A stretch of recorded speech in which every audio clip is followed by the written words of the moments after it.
आदरणीय दर्शकवृन्द नमस्कार। कथाको चौतारीमा यहाँहरूलाई स्वागत छ। सदाझैँ आज पनि हामी एउटा नयाँ कथा लिएर हजुरहरू सामु उपस्थित भएका छौँ। कृपया च्यानललाई सब्स्क्राइब गर्नुभएको छैन भने सब्स्क्राइब गरिदिनुहोला र नोटिफिकेसन आइकन पनि थिचिदिनुहोला, ताकि जब हामी नयाँ नयाँ कथाहरू यहाँहरूको माझ लिएर आउनेछौँ हजुरहरूलाई थाहा होस्।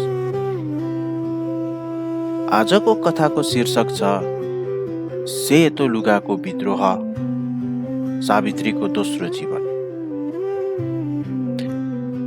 त आउनुस् कथा सुरु गरौँ। लमजुङको एउटा सानो पहाडी गाउँ, जहाँ कुहिरोले पहाडका थुम्काहरूलाई लुकाए जस्तै मानिसहरू आफ्ना भावनालाई परम्पराको पर्दाभित्र लुकाउँछन्। त्यही गाउँको एउटा पुरानो घरको आँगनमा सावित्री टोलाइरहेकी थिए। उनको सिउँदो पुछिएको 2 वर्ष भइसकेको थियो। 32 वर्षको उमेरमा विधवाको ट्याग लाग्दा उनलाई लागेको थियो अब संसार सकियो। उनका हातका चुरा फुटाइरहँदा र रातो लुगा खोसेर सेतो कपडा भिराइँदा उनलाई आफ्नै शरीर पराई जस्तो लागेको थियो। गाउँका महिलाहरू भन्थे, बिचरीको भाग्य खोटो, तर कसैले सोधेनन्, सावित्री तिमीलाई भोक लागेको छ कि छैन? तिमीलाई एक्लो महसुस भएको छ कि छैन? सावित्रीका ससुरा बितेका थिए। सासू ओछ्यानमा परेकी थिइन्। श्रीमानले कतारमा कमाएको थोरै पैसा सकिँदै थियो। एक दिन भान्सामा पिठो सकिएपछि सावित्रीले ऐना हेरिन्। ऐनामा उनले एउटी कमजोर विधवा होइन, एउटी भोकी आमा र बुहारी देखिन्। उनले मनमा नै अठोट गरिन्, म कसैको दानमा बाँच्दिन। उनले आफ्नो एउटा सुनको मुन्द्री लुकाएर सहर गइन् र बेचिन्। त्यो पैसाले उनले 2वटा साना उन्नत जातका बाख्राका पाठी किनेर ल्याए। हल्ला फैलियो। अभागीले अब बाख्रा पालेर कुल बिगार्ने भई। तर सावित्रीले कानमा तेल हालिनन्। उनी बिहानै घाँस काट्न जान्थिन्, खोर सफा गर्थिन् र बाख्रासँग कुरा गर्थिन्। बाख्राले उनलाई समाजले जस्तो घृणाको नजरले हेर्दैनथे। बाख्राहरू बढेर 10वटा पुगेपछि पुरानो खोर सानो भयो। नयाँ खोर बनाउन उनलाई एउटा मिस्त्री चाहियो।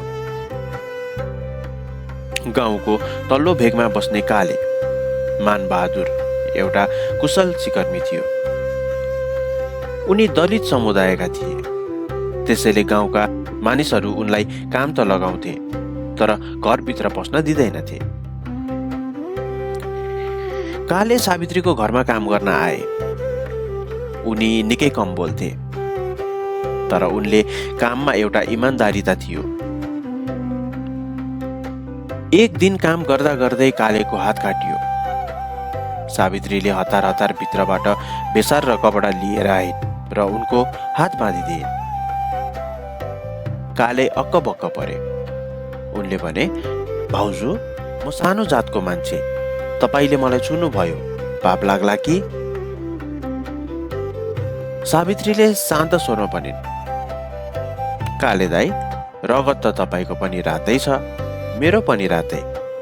अनि मेरो श्रीमान मरेपछि मलाई छोएपछि पाप लाग्छ भन्ने समाजको नजरमा त हामी दुवै अछुत नै हौ नि, होइन र? यो वाक्यले काले र सावित्री बीच एउटा अदृश्य भावनात्मक पुल निर्माण गर्यो।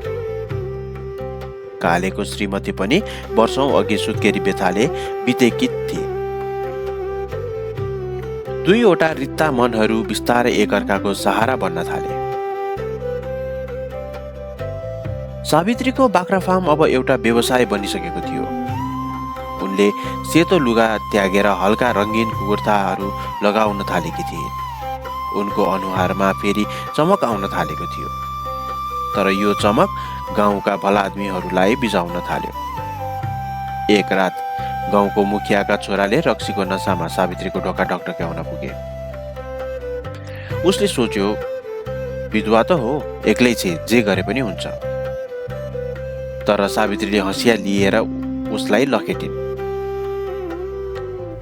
आफ्नो बेइज्जत भएको महसुस गरेर त्यो ठालुले गाउँमा हल्ला फैलायो। सावित्री र त्यो काले सिकर्मीको अनैतिक सम्बन्ध छ। भोलिपल्ट गाउँको चौतारीमा ठुलो कचहरी बस्यो। सावित्री र कालेलाई बीचमा उभ्याइयो। सावित्री, तैँले यो जात नमिलेको मान्छेसँग लहसिएर गाउँको नाक काटिस्। तँलाई अब यहाँ बस्ने अधिकार छैन, मुखियाले आदेश दिए। सावित्री डगमगाइनन्। उनले भिडतिर हेर्दै भनिन्, मुखियाज्यू, जब मेरो घरमा खाने अन्न थिएन तपाईहरू कहाँ हुनुहुन्थ्यो? जब राति तपाईँको छोरा मेरो अस्मिता लुट्न मेरो ढोकामा आयो तब तपाईँको धर्म कहाँ थियो? काले दाइले मलाई काममा सघाउनु भयो, मेरो दुःखमा आँसु पुछिदिनु भयो। यदि इमान्दार हुनु र कसैलाई साथ दिनु पाप हो भने म यो पाप बारम्बार गर्छु। उनले आफ्नो झोलाबाट एउटा रातो टिका निकालिन् र सबैलाई अगाडि आफ्नो निधारमा लगाइन्। उनले कालेको हात समातिन् र भनिन्, मलाई समाजको खोक्रो इज्जत चाहिँदैन, मलाई एउटा मान्छेको साथ चाहिन्छ। आजदेखि म कालेसँग नयाँ जीवन सुरु गर्दैछु। गाउँलेहरू अक्क न बक्क परे।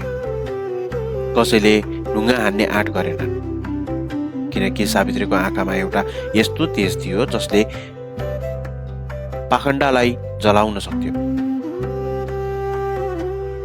सावित्री र काले गाउँ छोडेर कतै गएनन्। उनीहरूले त्यही बाख्रा फार्मलाई अझ ठुलो बनाए।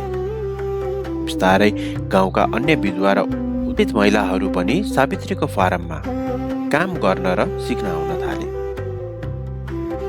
आज सावित्रीको घरमा सेतो लुगाको शोक छैन, बरु मेहनतको पसिना र प्रेमको रङ छ।